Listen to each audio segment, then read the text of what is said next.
Bonjour chers amis internautes. J'ai décidé de faire une nouvelle vidéo sur Dieu et l'argent. En effet, en cette année 2021 où l'économie mondiale est chamboulée, des suites de plusieurs confinements et de mesures sanitaires, l'argent c'est un sujet qui fâche.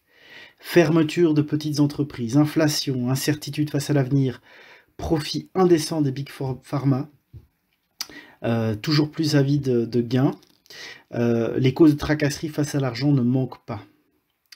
Face à cela, comment est-ce que le chrétien peut se positionner? La Bible nous éclaire sur plusieurs attitudes à adopter dans notre relation à l'argent. Prenons d'abord l'Ancien Testament.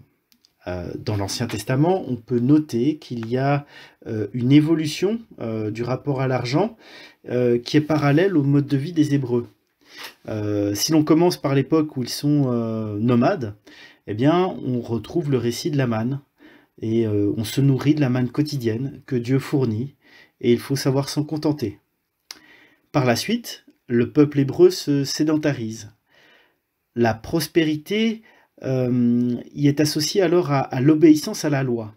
Plusieurs passages l'attestent, comme par exemple Josué 1,8, et là je cite, « Que ce livre de la loi ne s'éloigne point de ta bouche, médite-le jour et nuit pour agir fidèlement selon tout ce qui est écrit. Car c'est alors que tu auras du succès dans tes entreprises, c'est alors que tu réussiras. Dieu est le créateur de ce monde et il peut disposer des ressources de sa création de la manière qu'il souhaite. Il peut octroyer ce qu'il veut à ceux qu'il aime. La richesse est le signe de la bénédiction de Dieu. La richesse témoigne de la fidélité de Dieu, mais aussi de la fidélité des hommes qui le servent et qui sont comblés de bienfaits. » Voilà, alors Dieu a le pouvoir d'octroyer des biens, mais il a également le pouvoir de les reprendre, comme dans l'histoire de Job. La pérennité des biens est également dans les mains de Dieu. Mais attention, la prospérité est présentée comme une forme de bénédiction et est associée à l'idée de contentement. On se contente et on jouit de ce que l'on a.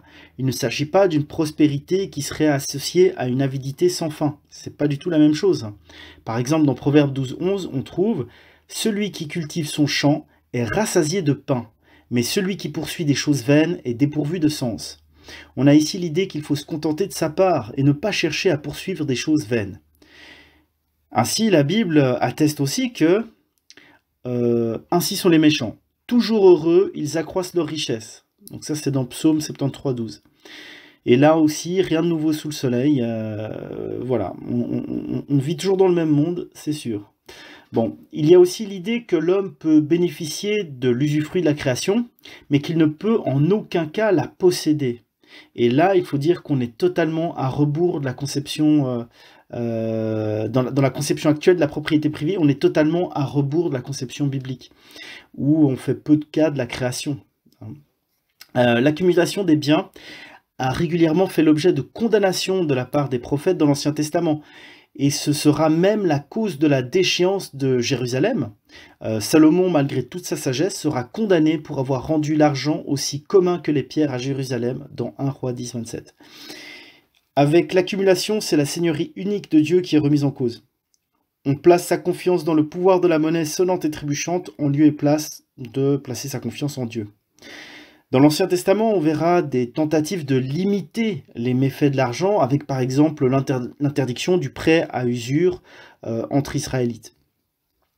Dans le Nouveau Testament, il y a un autre rapport à l'argent qui se crée.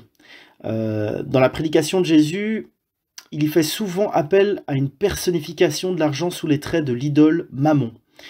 Et Jésus a un rapport conflictuel avec l'argent idolâtré, l'argent qui détourne de Dieu, l'argent qui est une fin en soi et pas un moyen.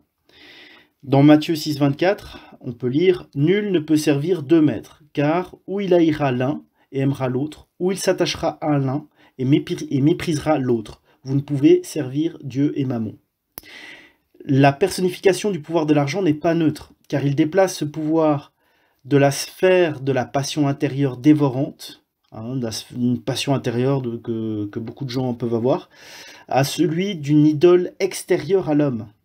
L'avidité prend place dans le panthéon des démons. Donc Mammon, c'est une puissance démoniaque qui asservit l'homme.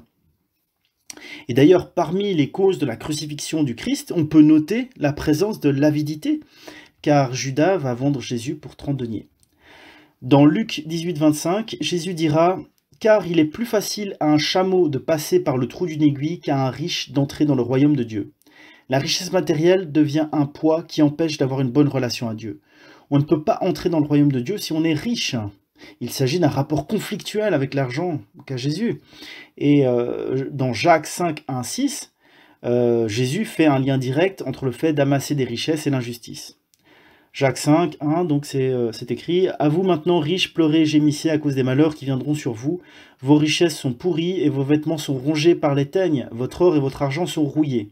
Et le rouille s'élèvera en témoignage contre vous et dévorera vos chairs comme un feu. Vous avez amassé des trésors dans les derniers jours. Voici le salaire des ouvriers qui ont moissonné vos champs et dont vous les avez frustrés. Crie. Et les cris des moissonneurs sont parvenus jusqu'aux oreilles du Seigneur des armées. Vous avez vécu sur la terre dans les voluptés et dans les voluptés et dans les délices. Vous avez rassasié vos cœurs au jour du carnage. Vous avez condamné, vous avez tué le juste qui ne vous a pas résisté. » Voilà, donc c'est un passage qui, j'espère, fera beaucoup réfléchir Bill Gates. Toutefois, par rapport à cette condamnation de la richesse, il faut relever quelques accommodements. En effet, je pense que quelqu'un qui a du bien et qui lit ça, je pense qu'il doit être vraiment fortement troublé. Mais il y a quelques accommodements et c'est important de l'avoir à l'esprit.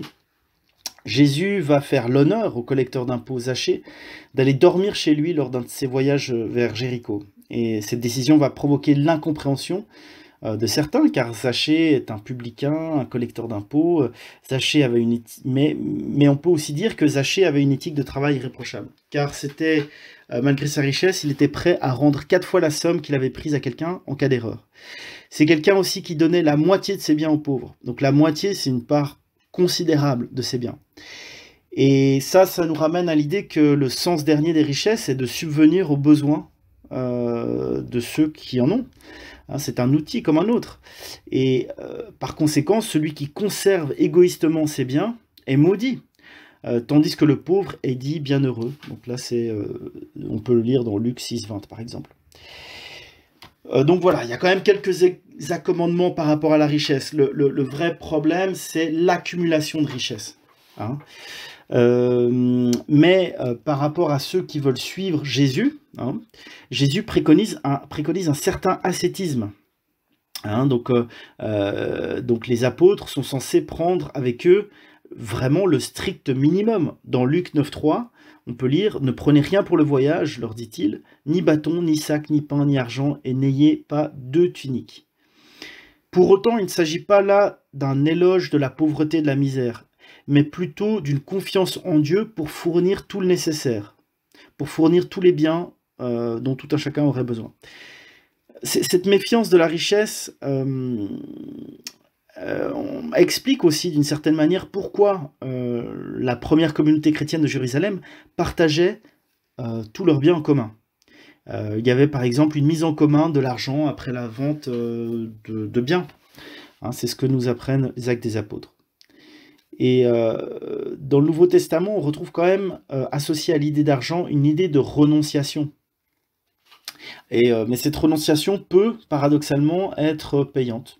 Dans Marc 10, 29, 30, on peut lire « Jésus répondit, je vous le dis en vérité, il n'est personne qui, ayant quitté à cause de moi et à cause de la bonne nouvelle sa maison, ou ses frères, ou ses sœurs, ou sa mère, ou son père, ou ses enfants, ou ses terres, ne reçoive au centuple, présentement, dans ce siècle-ci, des maisons, des frères, des sœurs, des mères, des enfants et des terres, avec des persécutions, et dans le siècle à venir, la vie éternelle. » Donc on peut noter qu'au milieu de tous ces biens qui découleront d'une renonciation initiale, eh bien, il y aura quand même des persécutions. Hein. Ce qu'on peut aussi voir dans la condamnation de la richesse, dans le Nouveau Testament, eh bien, on peut le voir dans Tite 6.10, l'amour de l'argent est la racine de tous les maux. Donc, l'argent ne rassasie pas, mais il augmente la volonté de puissance. Et cette volonté de puissance se fait au détriment des autres et se fait en se confiant exclusivement sur le pouvoir de l'argent et pas sur l'amour de Dieu. L'argent éloigne de l'amour du prochain, mais aussi de l'amour de Dieu. Face au pouvoir de l'argent, on peut opposer la gratuité de la parole. Vous avez reçu gratuitement, alors donnez gratuitement. Et c'est la meilleure réponse possible à Mammon.